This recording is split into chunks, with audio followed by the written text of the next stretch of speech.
स्वागत है आपका प्योर पॉलिटिक्स में। जयपुर में यानी कि राजस्थान, जहां पर अगले साल विधानसभा के चुनाव होने हैं, वहां पर बीजेपी की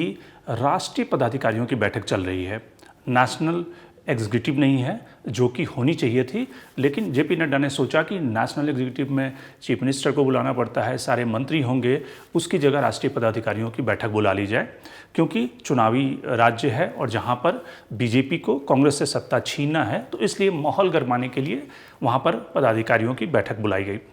लेकिन वहाँ पे प्रधानमंत्री नरेंद्र मोदी तो खुद फिजिकली शरीक नहीं हुए, लेकिन उन्होंने एक वर्चुअली जुड़कर भाषण दिया। अब उस भाषण को हम डिकोड करने की कोशिश करते हैं कि प्रधानमंत्री का बीजेपी के कैडर के लिए जो संदेश था, जो मैसेज था, उसके मायने क्या हैं, उसके क्या मायने निकाले जाने चाहिए। जो प्रधानमंत्री ने 3-4 बातें जो मुख्य रूप से कही, उसमें जो उनका जोर था कि बीजेपी को 25 साल का आगे का टारगेट फिक्स करना है, यानी कि अभी तो 10 साल हो गए,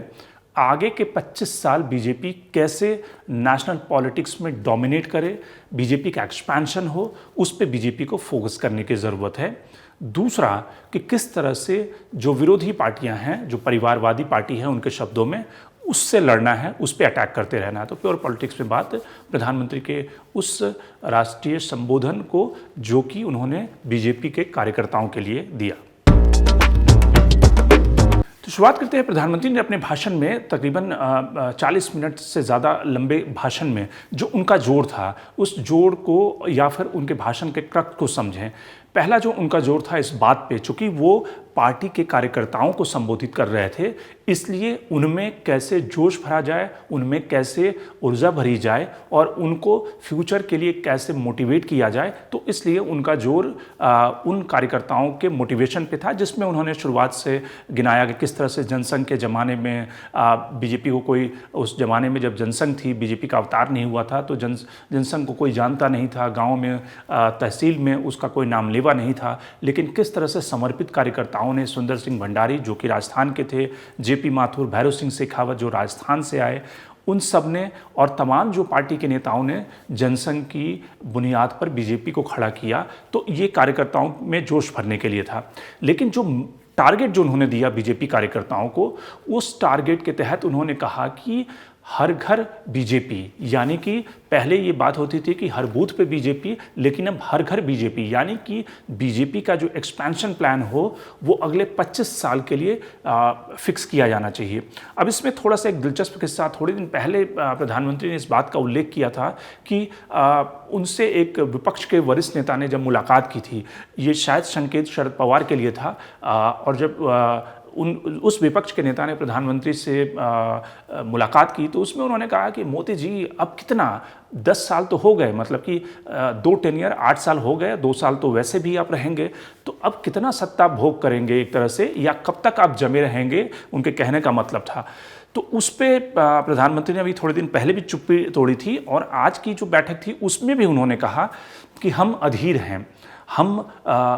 एक तरह से हम इतने से शांत नहीं हुए हैं। जो बीजेपी का जो एक्सपेंशन हुआ है, यानी कि 18 राज्यों में 12 राज्यों में अपनी सरकारें, अलायंस के साथ 18 राज्यों में सरकारें, 1300 से ज़्यादा बीजेपी के एमएलए, इसके अलावा 400 से ज़्यादा सांसद, राज्यसभा में 100 से ज़्यादा सांसद, लेकिन इन सबसे हमारा मन जो है वो भरा नहीं है, हम अभी भी बेचैन हैं। जो उनके शब्द हैं, उनका कोट है कि हम अभी भी बेचैन हैं, हम अभी भी अधीर हैं, और इसलिए हर घर पे जब तक बीजेपी नहीं होगा तब तक बीजेपी एक तरह से, उसका बीजेपी का जो प्लान है वो खत्म नहीं होगा, बीजेपी शांत नहीं बैठेगी। बीजेपी की जो बेचैनी है, जो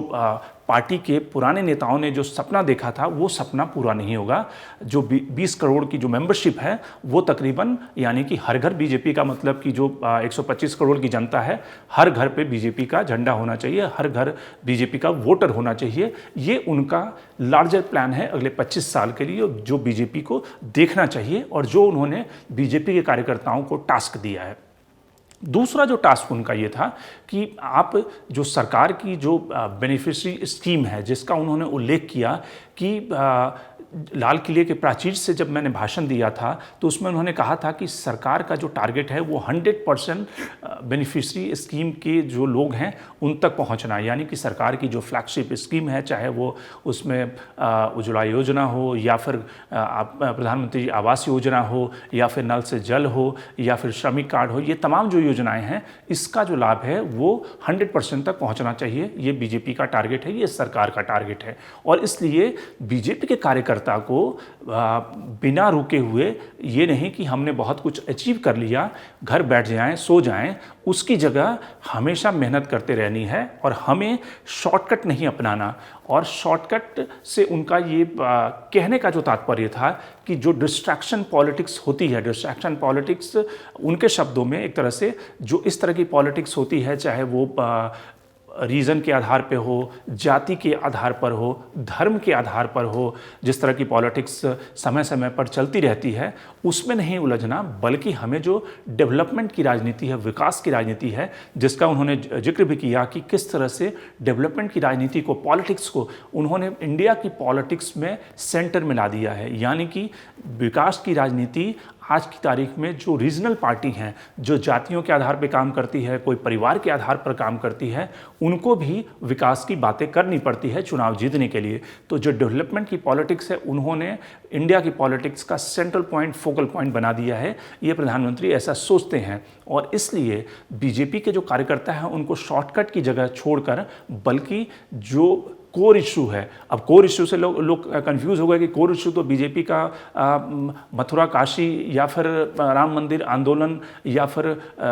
370 ये तो नहीं था, लेकिन उनका कहना था कि कोर इशू जो है वो है डेवलपमेंट, विकास, गरीब के घर तक पहुंचाना, सरकारी योजनाओं का लाभ, किसान के घर तक सरकारी योजनाओं का लाभ पहुंचाना, ये कोर इशू है। और इसलिए बीजेपी के कार्यकर्ता को शॉर्टकट नहीं अपनाना चाहिए। और शॉर्टकट से कई सारे लोग ये भी समझ सकते हैं कि जिस तरह की धर्म बेस्ड पॉलिटिक्स होती है, रिलीजन की पॉलिटिक्स होती है, चाहे वो पोलराइजेशन की पॉलिटिक्स हो, हिंदुत्व की पॉलिटिक्स हो, चाहे वो लव जिहाद की पॉलिटिक्स हो या गाय की पॉलिटिक्स हो, या फिर जिस तरह से भी ज्ञानवापी का इशू है, धर्मांतरण का इशू है, तो ये सब शॉर्टकट पॉलिटिक्स के हैं। कहने का उनका ये मतलब था, या फिर उनका ये था कि शॉर्टकट की जगह आप जो लॉन्ग टर्म की पॉलिटिक्स है, जो डेवलपमेंट की पॉलिटिक्स है, उस पर कंसंट्रेट करें। तीसरा जो उनका एक पॉलिटिकल जो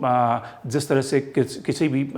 सत्ताधारी दल को अपने विपक्ष पर हमला करने का अधिकार होता है और विपक्ष का भी अधिकार होता है सत्ताधारी पर दल पे हमला करें, तो उन्होंने जो उनका एक पेट प्रोजेक्ट हर भाषण में उसका उल्लेख करते हैं कि जिस तरह से ये जो परिवारवादी पॉलिटिक्स हैं, यानी कि जो डायनेस्टिक पॉलिटिक्स है, खास करके राहुल गांधी की तरफ उनका इशारा था, या फिर जो रीजनल पार्टियां हैं जिसमें कि मुलायम सिंह यादव की पार्टी से लेकर अखिलेश यादव, तेजस्वी यादव, चाहे स्टालिन हो, ये सारी जो डायनेस्टिक की पॉलिटिक्स हैं, जो परिवारवाद पे चलती है, इनसे हमें मुकाबला करते रहना है और बीजेपी के कैडर को इनसे मुकाबला करना पड़ेगा। तभी बीजेपी का जो एग्जिस्टेंस और एक्सपेंशन तभी होगा जब ये रीजनल पार्टियां सिकुड़ेंगी जो कि परिवारवाद पे पॉलिटिक्स करती हैं। तो ये 3-4 जो मैसेज थे प्रधानमंत्री अपने उस भाषण से कैडर को, जो कि जयपुर में इकट्ठा हुआ है, उसको वो मैसेज देना चाहते थे। चूँकि ये मैसेज लेकर लोग अलग अलग कोनों में जब अपने घर जाएंगे तो वो पार्टी का जो एक्सपेंशन जो पूरे साल चलता रहता है और इलेक्शन मशीन जो पूरे साल चलती रहती है, उसमें उस अग्निकुंड में अपनी आहुति जरूर दें, ताकि पार्टी का जो एक्सपेंशन प्लान है वो अगले 25 साल के लिए पूरा हो सके। Shankar Animesh, the print. लेकिन आप हमारे YouTube चैनल को सब्सक्राइब करना ना भूलें, अपने कमेंट्स, अपने रिएक्शन लगातार भेजते रहें।